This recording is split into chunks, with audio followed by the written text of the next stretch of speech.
warm welcome to this October edition of the World Employment Confederation WEC conversation.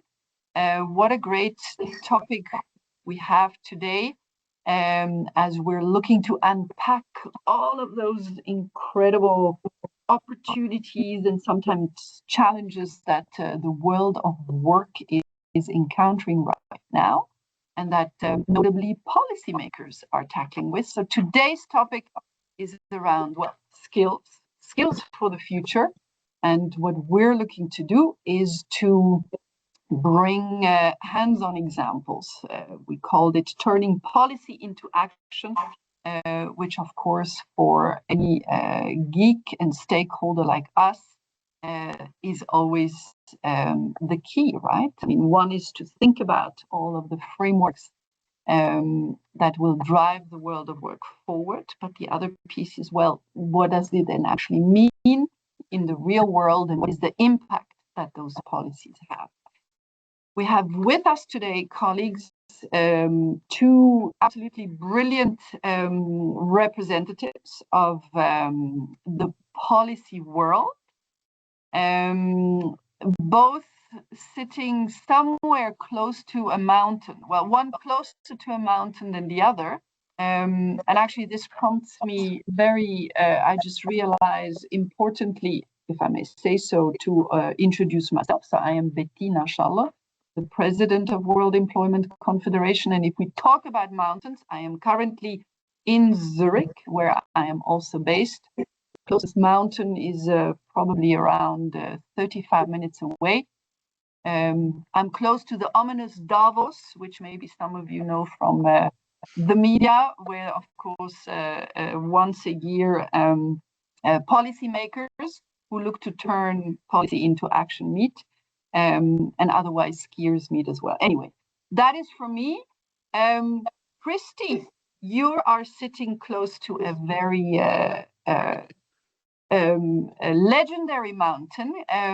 About yourself, tell us about the mountain, number one, and then tell us you are with PwC South Africa, and tell us what you've been doing this year round, actually.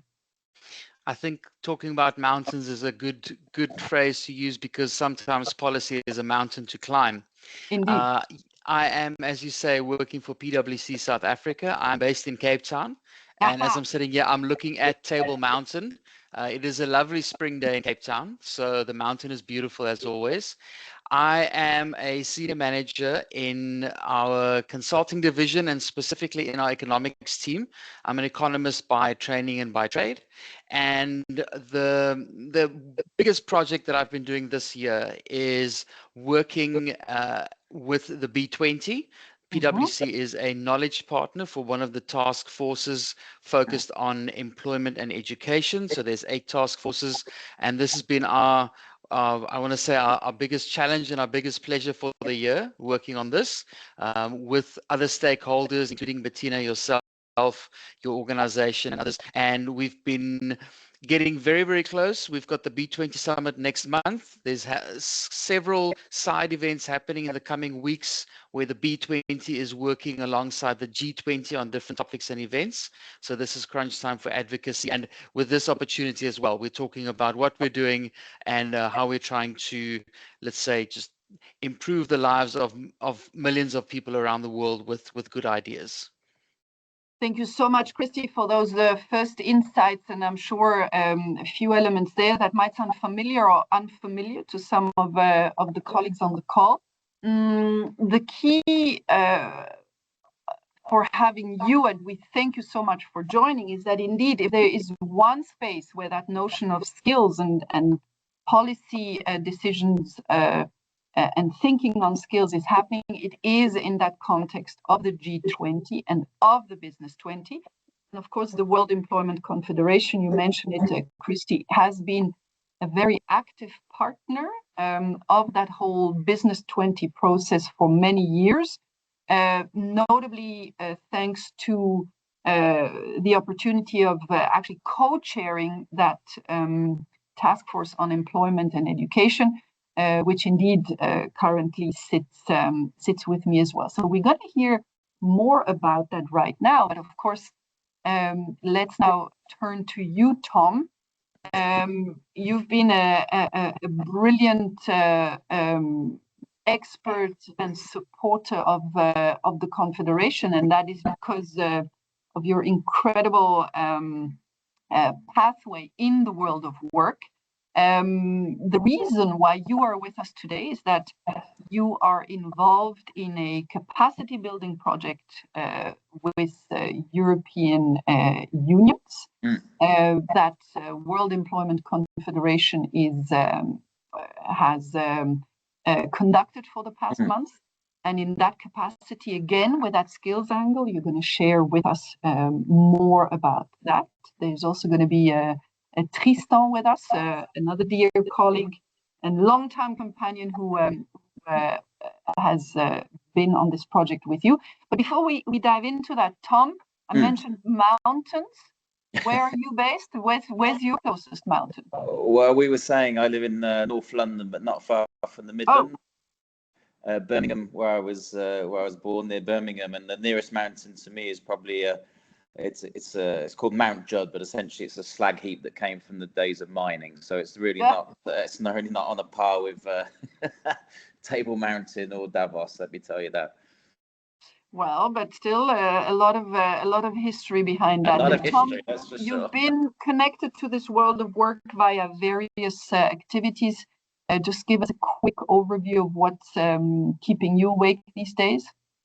Yeah, well, obviously, I used to work for the industry for many years, and we talked a lot about trying, different ways of working. So I decided to practice what we preach and set off and do my own work as a freelance external consultant. So that's been my work for the last 3.5 years. Mainly working with the International Labour Organization, and I'll perhaps share some of the insight from that, because essentially that means working with employer organizations and their members, and it's given me quite a good insight into what the priorities are for business leaders, your clients actually, and what are some of the opportunities linked to that for the HR services and staffing industry. So that's been my main work, global projects linked to workforce issues for sure. So again, you're actually one of those super representatives again that looks to take the theory of the policy into action, right, and break it down all the way. And work and I've on always that. I've always thought that's an opportunity, not just for me, but for our industry, which is looking at some of these big picture debates and discussions on the global level, and being almost a role of translators of oracles. This is what this really means for you as an employer. This is what it means for you as a job seeker. So trying to almost translate some of these big, high-level discussions, into sort of practical discussions. So again, I think that's part of the role I try and play. But I think as an industry, that's where we can really come to the fore. And that it is. Well, thank you, Tom, and thank you for being with us. So, colleagues, and let me now turn back to you, Christy, and back to that business 20, that B20 process. Let's dive a little bit deeper into that one. If you can give us a few more details of what it's about, and then obviously shed a particular light on that employment and education task force that you have been driving now for the past month. Bettina, as you said, it's Business 20. So the B20 runs alongside the G20. It is organized by, in each country where the G20 is hosted each year, is organized by, let's call it the local representative business organization, in this case, Business Unity South Africa. The intention is for business to try and have a voice in what the G20 is doing. You can motivate and advocate your positions. It's an attempt not to be selfish and focus on business only. Actually, it focuses on society more broadly. And what B20 then wants to do is to say to the G20, which is the government and public sector entities, is to say, we want to improve society as well. Here's our ideas, here's our thoughts. And we've got different task forces ranging from food security to digital development, finance, education and employment, which we're looking at. So it covers a broad stroke of factors that's busy shaping where the world is going. In the case of employment and education, as with all the other task forces, we've got companies like PwC involved. We've got each task force has a set of co-chairs from all around the world representing different organizations and businesses and industries, and giving us their expert views and expert inputs. We also have members, so there's each task force has about 200 members, again from all over the world, all walks of life, that says this topic is interesting to me, let me help contribute. So it's a broad stakeholder portfolio, and in the end all of these recommendations get put together by the B20, presented to the G20, which happened last month, where they're saying these are our recommendations, how we would think the world can be improved, and then working towards the G20 summit in November, hoping that at least some of those recommendations are adopted by the G20 countries. That is, I don't want to say the ultimate goal, because all of this is a process that has a long history and a long future. But for us working on this year by year, the intention is to have good recommendations, good policy ideas that would help reshape society, and that we can actually get those G20 representatives to adopt those for the G20 countries to implement. So what a process! And I mean, for those who haven't heard about this yet, it's true that it's actually a very well articulated, and as you can see, a fully inclusive process. An incredible amount of stakeholders. Chris, you said 200 members, right, on average in the task forces, and it's true. That's what we've seen. If we now start to drill down on that employment and education task force and on those recommendations, can you give us clearly what those big recommendations, those lines of thought were that the business community brought to the table, and where you felt they slotted in with the actual challenges that we're seeing right now in the world of work? So I would firstly recommend everyone to go visit the B20 website, where we have all of the papers published. So there's 8 task forces, there's 8 papers. Some of them are long to read, some of them are shorter, but it's rich in content and context. In terms of what employment and education, we started this journey by saying employment is a way of not just earning a living, but earning a dignity. It is a way of taking care of the people you love. So we were broadly focused on opportunities for employment, opportunities for sustainable income. We were not narrowly focused on formal jobs and how you create more of them. When we look at the education component, we were very much focused on broadly skills, and we were looking at elements inside and outside, let's call it the traditional education system, high school, university, colleges, for example. It's also an aspect of lifelong learning, which encompasses then considerations from a very young age and towards an advanced age, sort of like a continuum where when you're young, you learn and you're not working, but later on, there's this balance between learning and earning, and often there's gaps between learning and earning. So we did, for example, look at early childhood education. How do we get more children into quality early childhood education? And one of the ideas is, how do we enable the people that already do this, if often on a very informal basis, people in communities taking care of 2-3 kids at a time? How do we formalize that? How do we upskill them? How do we bring them into a system that takes care of not just the children, but the teachers as well? That links in with another thing we looked at, and that is the aim of increasing female labor force participation. So there are several 100 million women in the world that want to work, but they can't because, for example, they have to take care of a sick elderly relative, they have to take care of children, for example. There's nothing wrong with those pursuits, but some women would like to actually enter the formal labor market. So again, if you can have a system where your children are taken care of when they're young, you can actually go on to get a formal type of employment. And we know when mothers work, the outcome for children are often they are healthier, they have better schooling, etc. So certainly not a selfish pursuit. Another key aspect is the idea of upskilling, especially young people.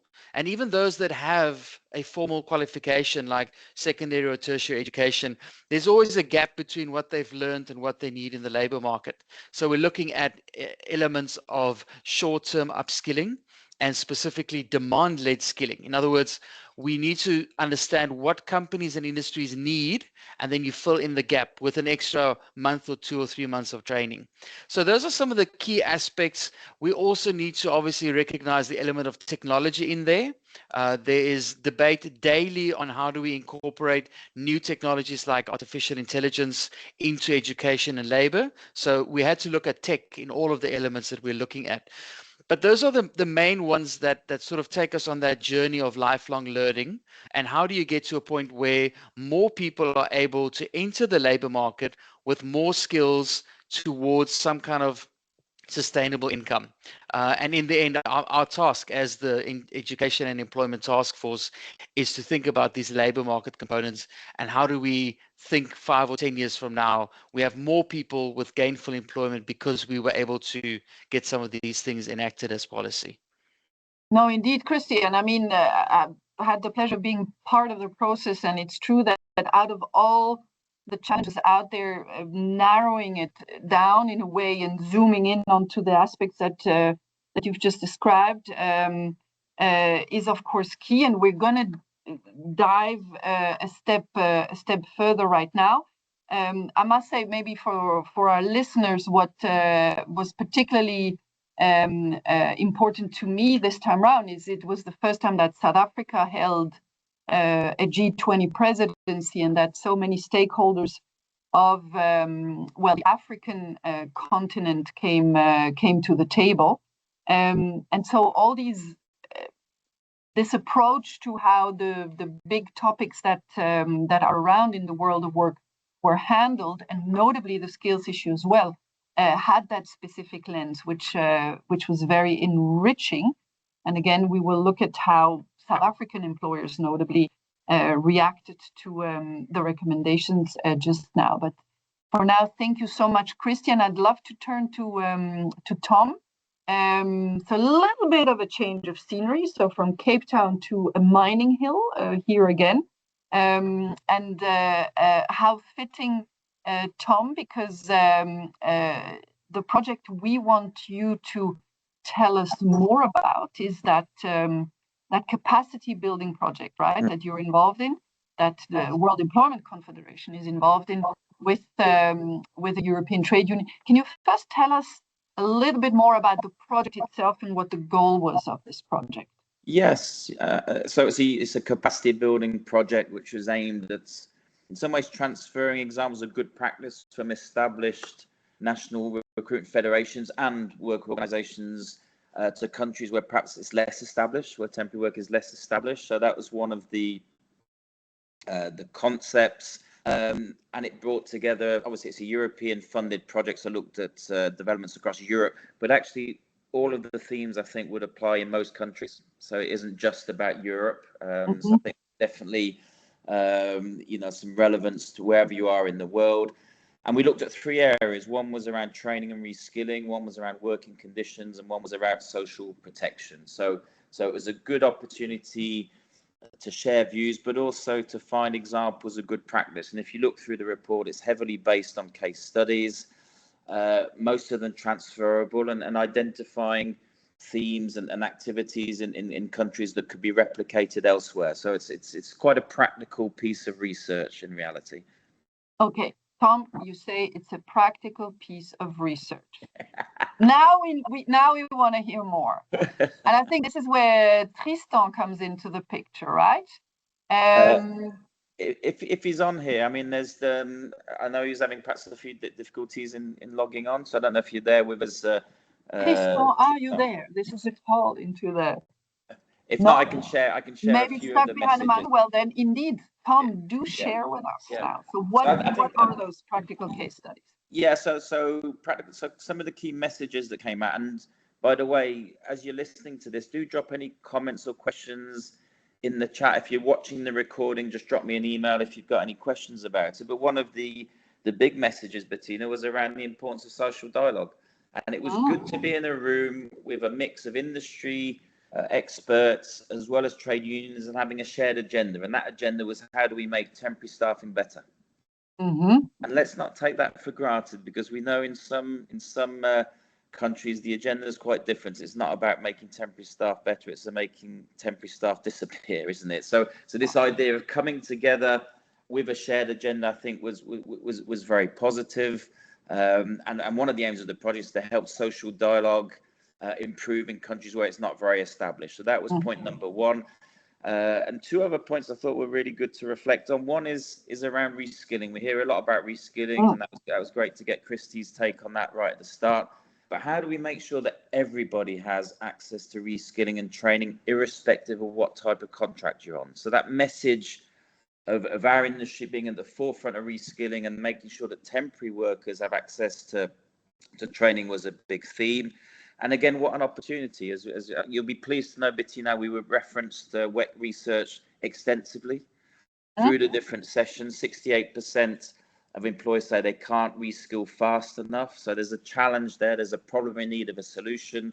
And one of the solutions, I think, is access to highly skilled contingent labour. So that was a good message that emerged from the discussions. And perhaps one further theme that I'll share with you, which I like this one because it was raised not by an industry expert, not by somebody from the recruitment or staffing industry, but from a Bulgarian trade union representative. And she was at one of the tables, and we were talking about the role of the industry in helping refugees access work. So, refugees from Ukraine, etc., learning languages, learning technical skills. We were then talking about how do we help older workers to transition into new sectors. And this representative from Bulgaria, she made a great point. She said, actually, who's giving the advice to these people?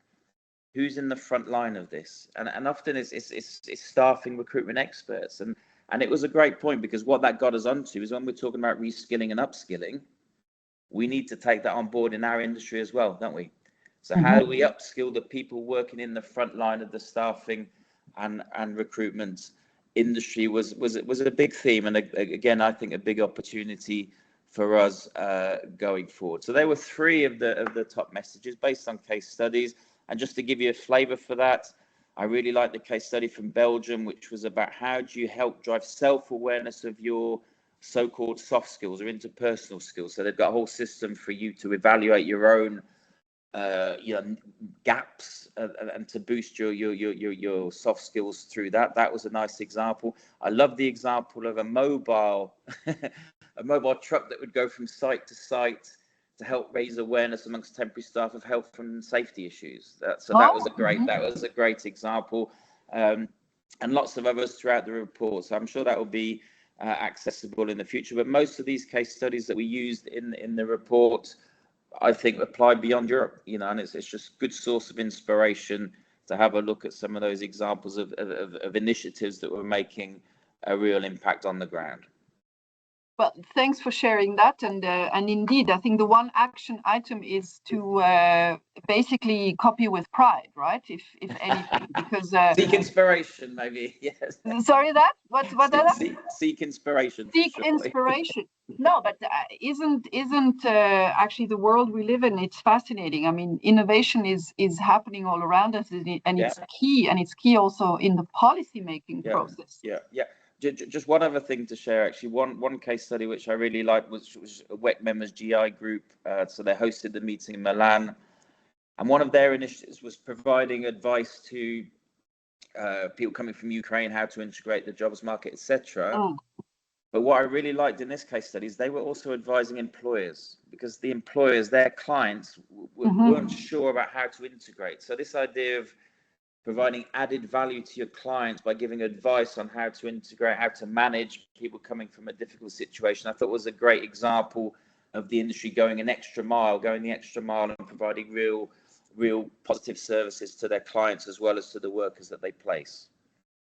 No, and it sounds, just to come back to my comment, there are really wonderful examples around and use cases around, and the key, which are very action oriented, right? Which are rooted in initiatives. They have a budget behind them. There's entire work plans behind them.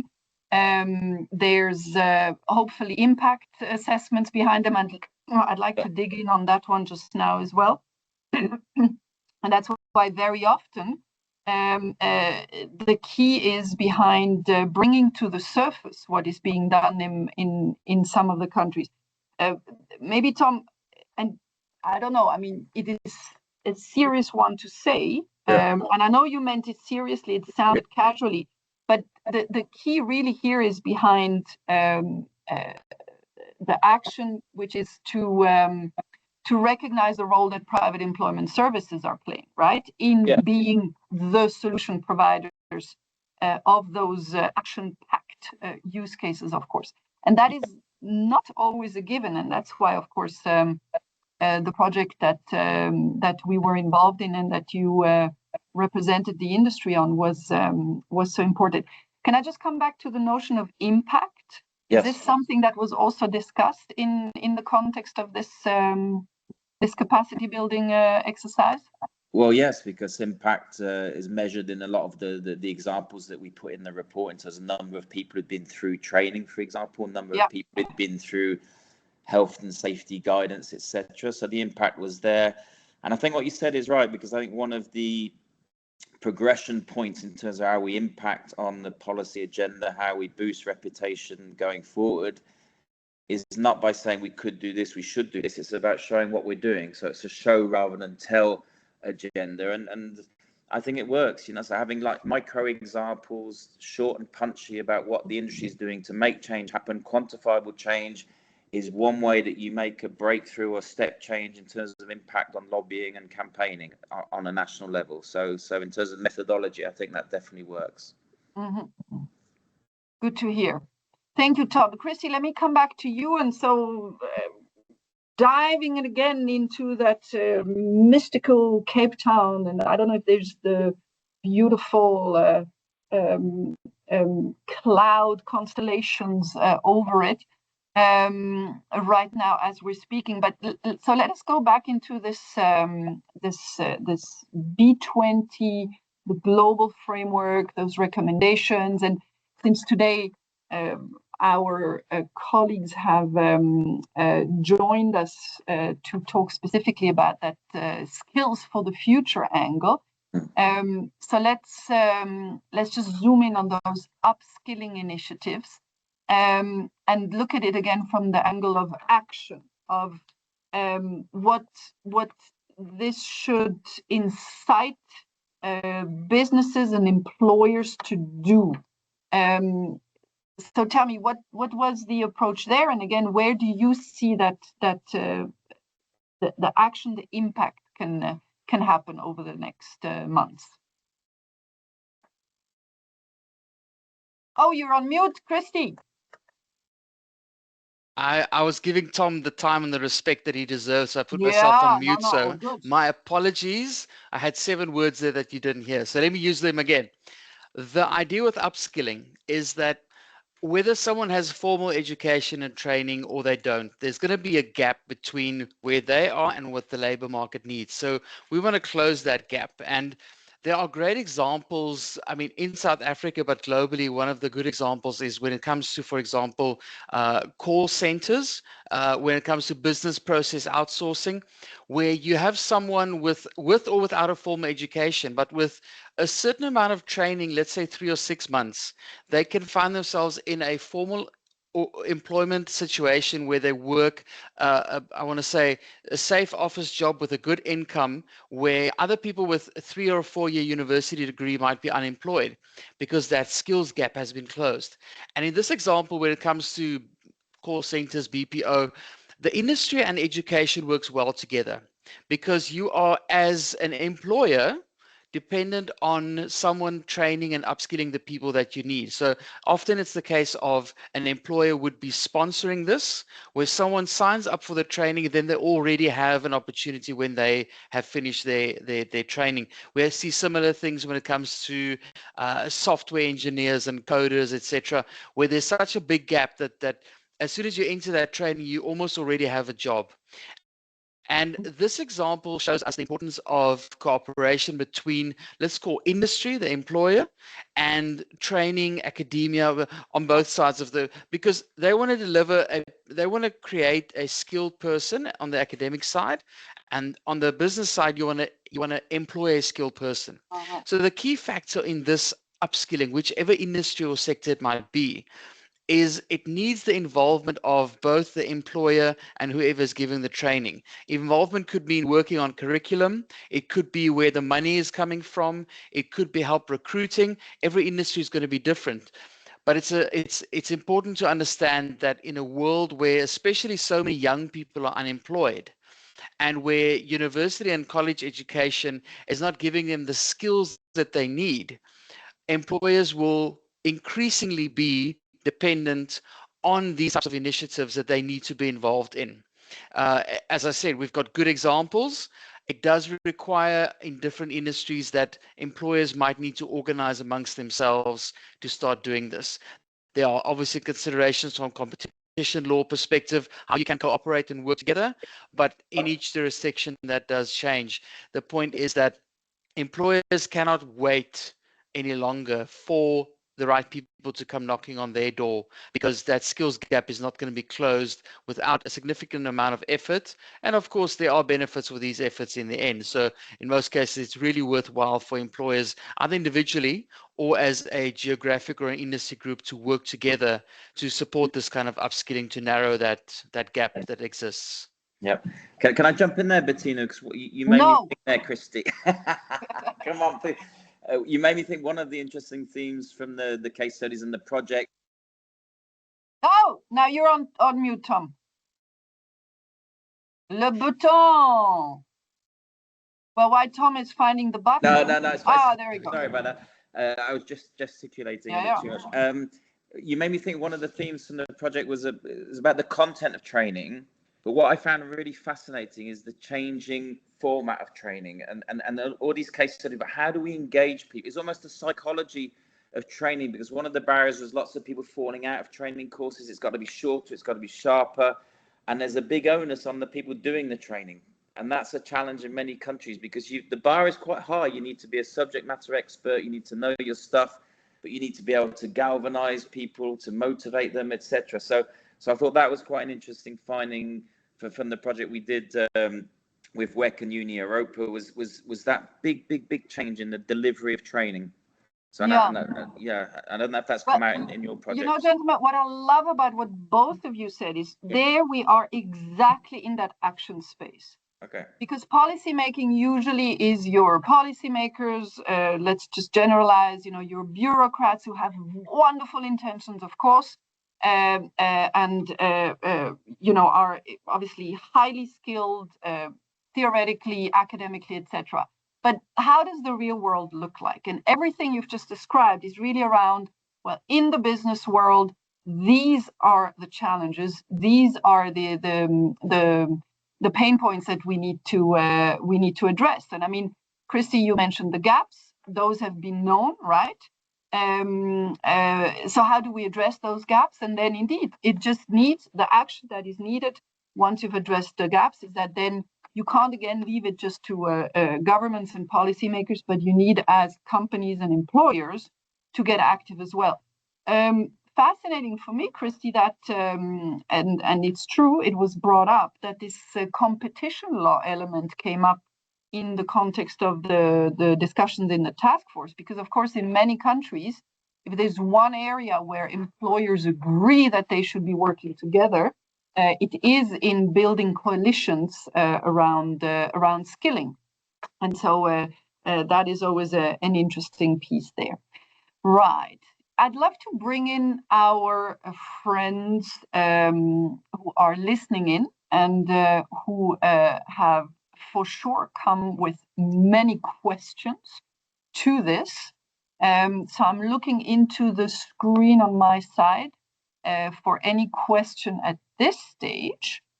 Maybe to bridge that and give you the opportunity to further find that perfect way to formulate those questions that you have. I'd like to come back to the one notion as well here. Christy, I'm looking at you first. You mentioned the fact that technology was also discussed in the task force. and that, of course, the recommendations also do cover technology. So if we look at it from the angle of skills again, if we try to put it in the context of policy and action, can you speak to us on what those thought patterns were, what the recommendations were around technology? And I mean, it's AI, right? What came out of there, and where we can again come out with that action notion. Again, Christy, yeah, the magic My button. apologies. Well, I'm going to think that after so many years of doing all There of these is online no courses. webinar or conversation without a good old mute button. So this is perfect. Of course, I'll take it upon myself. No muting good. after this, I promise. As you say, AI, artificial intelligence, and the technologies around that, that's the big talking point of 2025. It is we've heard different descriptions. I like this one where people say it's like the steam engine from 200 years ago. It'll completely change everything, how we do it, the ways that we work, the ways that we research, the ways that we plan. It does take into account, obviously, I want to say, relatively small part of the world, because there's so many hundreds of millions of people that will never in their jobs use AI. But at home, they will probably be using AI. Anyone with the phone can download Copilot. They can use it for learning. Tom, you mentioned, how do we deliver training? There's elements of AI in many of the different apps that we now use for learning a new language or learning about history. So it is becoming to the point where even people that don't use AI, they do use AI, even if we don't know this, in the apps that you consume and the news websites that you read. So what we tried to do with our recommendations, all of them separately, is to think of this technology aspect and the AI aspect of it, because part of the inequality in the world, we've got so many different kinds of inequality. Wealth, for example, access to basic human services, inequality in access to transport. One of them is access to technology. Now, it is relatively easy in terms of a cost perspective these days to have a smartphone. But again, what can you do with it? Cost of data, for example. Do you have access to the best of the AI products? So someone like myself and working at PwC, we have access to some of the great AI products that are out there today, but many other people do not. So we have to keep in mind this sort of equitable access to technology. So when we think of AI and education and the way that policies are created and developed in different countries, because again, the G20 is so diverse, we have different technology and policy contents in each of them. We have to keep in mind the evolving needs of, let's say, young people when it comes to how they consume technology, what technology they have access with. It sometimes feels like, again, getting back to the mountains, a mountain you can almost not climb because the G20 is so diverse. And within each of the countries, the people and the way they consume information is also so very much diverse. It's, for me, when I think of this as the days go by and we head towards the B20 summit, it is for me one of the most challenging aspects, thinking about this technology component. And maybe we should think of what would some of the people attending this call think about this, because they represent, or they are from organizations or businesses where this type of technology is now being implemented. And it's a case of, I think, what are the skills that people really need? And it brings us then back to the upskilling, where most of us, even if you are a very recent graduate of a high school or university, very few of us have formal training in AI and similar technologies. And all of us are already behind. There's always someone that's going to be ahead of you. So it's a case of, for the G20 countries looking at this aspect, it's a case of getting policies in place that make it clear how AI works in your country and how more people will be able to access it to the benefit of their employment, for example. No, thanks for that. And I think on that one, what's going through my mind as you're describing the B20 process, of course, is actually another space, which is the EU and the way that that EU is tackling this. And I know there's a lot of talk around, the geopolitically, the United States and China and the EU are looking at the entire AI space. But if there's one thing where the EU is, I think, ahead, it is that notion of literacy and skilling, right? Of needing to bring the people to some basic level of understanding of what AI is and then what it's going to mean for them. And therefore, most of you might be aware that in the EU AI Act, there are certain requirements for companies operating in more than 2 member states. So whether you're a European company or not, you need to fulfill some requirements, and that absolutely first one that the EU put forward is that AI literacy piece. So if we talk about skills for the future, looking at AI, and then from policy into action, this is to me a very clear example where the policy actually requests employers and businesses to set up AI literacy programs in their organizations to ensure that their employees can get that basic knowledge. And of course, that's the type of know-how we brought into the task force as well.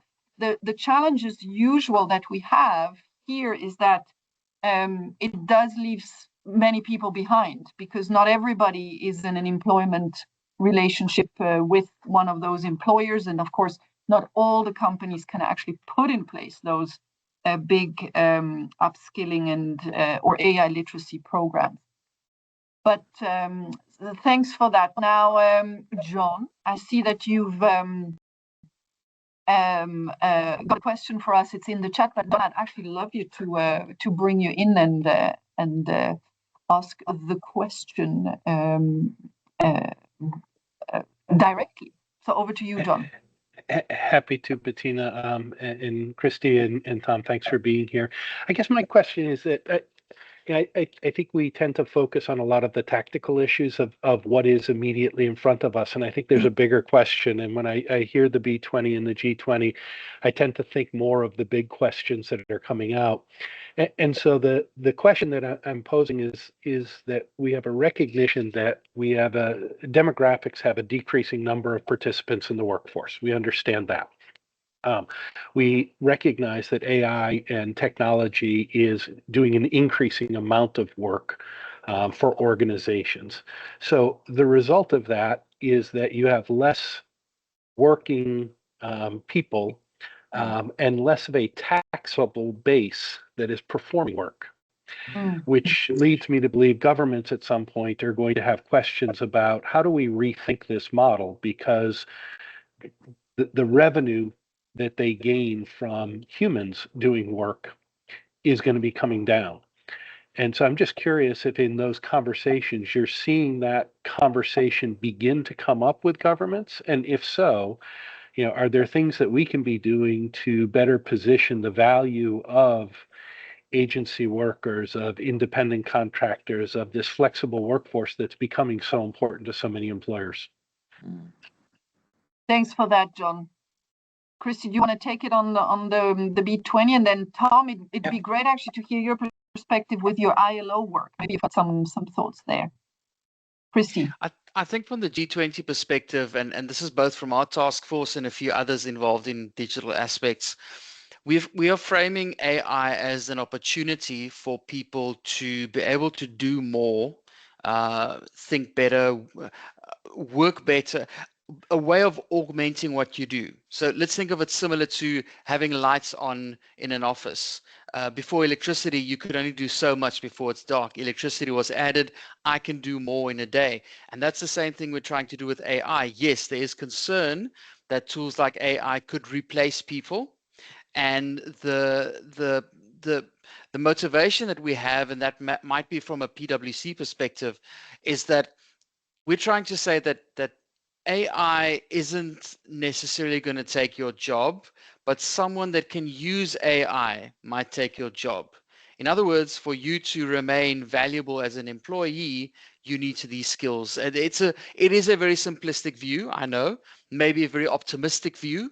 There is lots of research out there that shows AI can probably create more jobs in total than we lose along the way because there are people being replaced. So the important aspect, bringing this back to G20 and policies, AI needs to be rolled out and used in a way that takes care of people and takes care of society.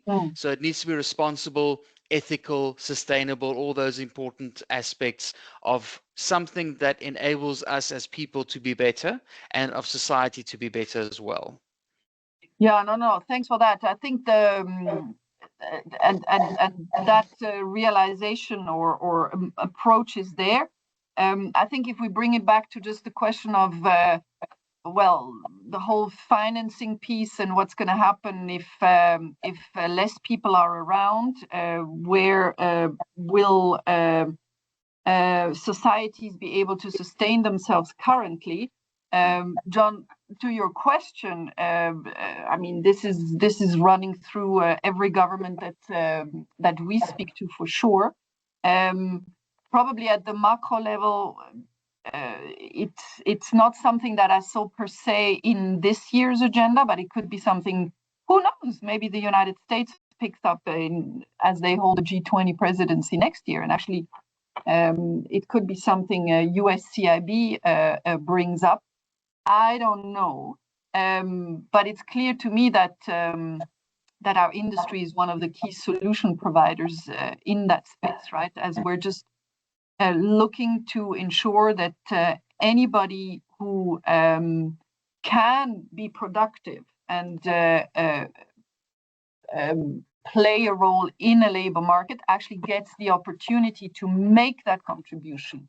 And that's why every effort needs to be taken to ensure that the few people that are still going to be around, if we look at the demographic development, that, well, they are given the conditions to actually be productive. And of course, this may sound a very, what should I say, like an economical mindset. Clearly, work has a lot of value to it per se, but the productivity piece is one, maybe John, to pick up on your question, that yes, that is moving into the center of the conversations. And here, if I can share, I feel like I'm jumping a little bit, but I'm continuing to jump. The OECD is more and more looking at the connection between productivity and work, and the notion of skills and productivity as well. I wanted to bring you in, Tom, but since I'm jumping, I'm going to jump to one other topic, because on productivity, the one big question, of course, is if all the investments that have gone into AI over the past month, and really it is month, well, if they actually have yielded results. And some of you might have seen the study by MIT, which, to say it very bluntly, basically calls out the fact that out of all the zillions and trillions of dollars and yen and whatever other currencies were put into AI, only 5% have shown a return on investment. And so, yes, I'm starting to be in a position where I say, well, imagine if only a fraction of that money had been invested into people and into re and upskilling. What kind of action would that have triggered, right? And where would we be right now in terms of obviously the employability of cohorts all over the world, and in terms of productivity? So this is just a comment from my side. But Tom, let me bring you in on your perspective on the question that John asked. Yes, it's a great question, John. And building on what you just said, Bettina, maybe, I have been fortunate to be involved in ILO projects where you travel around. I'm not nearly on a par with your own air miles, Bettina, but it is interesting to go around and hear similar debates being had in different parts of the world. But one anecdote I'll share with you, which I thought was very interesting. So it was an event I was speaking at in the Seychelles. It was a difficult gig, but somebody had to do it. Yeah, no, you know. But Some I are want roughing you it, to yeah, clearly. so this was a room full of businesses from around the region, so the Mauritius and other countries as well. So businesses, trade unions talking about workforce issues, and obviously the AI question came up. But the biggest debate wasn't about AI, actually. It was and I remember this clearly, it was the head of the Seychelles Hospitality Association who got up and said, you have to understand the size of the challenge we're facing here in terms of skills in the hospitality sector. And it's not just a hassle for employers. Our whole economy is dependent on us getting the skills. If we want to maintain our position as a 5-star tourist venue, it's non-negotiable. And Madagascar are nipping at their heels, providing similar offerings, but a lot cheaper, etc. And his point was our whole economy depends on us nurturing the skills or bringing the skills in from overseas. If not, our competitive advantage as a 5-star destination will disappear. So that was about hospitality and construction infrastructure. And I think sometimes we focus on all the new jobs, but there's quite a lot of old jobs that still need doing. In our country, in the UK, we've got a massive infrastructure agenda without the skills to deliver it. God knows how we're going to find the people to deliver some of these plans. So I do take your point, but logistics, yes, you could talk about drones, but still logistics is massively in need. Healthcare, yes, you can say but the aging society, maybe that acts as a bit of a counterbalance. Actually, aging society will create more jobs in the care sector, and as I said, hospitality, construction. So whilst we all focus on that AI driven debate, that there's a lot of focus as well from the events I go to, not just in Europe but across the world, on the old jobs and how hard they are to fit. Such an important point, Tom, and thank you for making it. You're absolutely right, and it's true. We tend to be in those spheric AI services industry, kind of. Also, when we start to describe what the skills of the future are, etc. But absolutely, I mean, the real economy right out there is actually in dire need of reformed or renewed policies that allow for re and upskilling into job areas and industries that see a huge scarcity, for sure. Right. So we're now getting to the wrap up of this, and I'll obviously can't resist now, as we've pooled heads around this topic, maybe to just ask each of you about that opportunity now that you have. Oh, now we come with a question. Hi. I'm gonna have to read this while I'm trying to wrap things up here, or is it a comment? Well, let me try not to multitask, and I see it is Andreas. So I'll just let that comment stand in the chat. Thanks for it. No, because in the wrap up, I wanted to invite both of you to share this ominous one last element as we start to wrap up on the skills for the future piece that you would like our listeners to walk away with today. And I'll start with you, Tom, on that one. I mean, as you prepared for today, what was this one thing that you knew that you needed to say? And you are on mute, so don't hesitate to press the unmute button before you... I was coming to that. Yeah. I think I look at this through the lens of what's the opportunity for the industry. So as I mentioned before, for individual staffing firms, it's the added value piece, and speaking to an agency over here in the UK, helping their clients navigate the funding mechanisms on retraining. So there's lots happening there. And then for national federations, I think there's huge opportunities there to be at the forefront of some of these debates, whilst also driving that sort of upskilling agenda within our own industry, so that we can become a genuine profession and a go-to, because we live and die like any professional services sector on the quality of the staff working within our industry. So I like this idea of us having a view on the reskilling agenda, but also practicing what we preach internally. And that would be one of my takeaways: is how can national federations ramp up the impact, quality, skills within our own industry. Oh, amen, Tom. Amen. Thank you for that one. And no, always start with yourself, that's for sure. But thanks for that one. Christy. I think I'll put my B20 hat on again. A question of how can, I want to say, regular people, normal people, and companies and businesses, how can you be part of the skills solution? How can you be part of, how do we narrow that skills gap? And the B20 is, I guess, a very good opportunity. We're at the tail end of this one. Next year, there will be another one.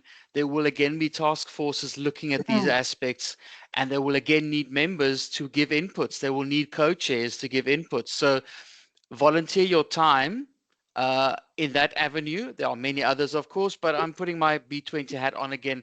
There's opportunity again next year to be involved in shaping these types of recommendations that the B20 puts to the G20, that in the end, hopefully the political decision makers actually adopt. So keep an eye out for when B20 elements start moving again next year, February, March, April, because there's room for all members to give inputs and have a meaningful contribution to these types of policy decisions that get recommended.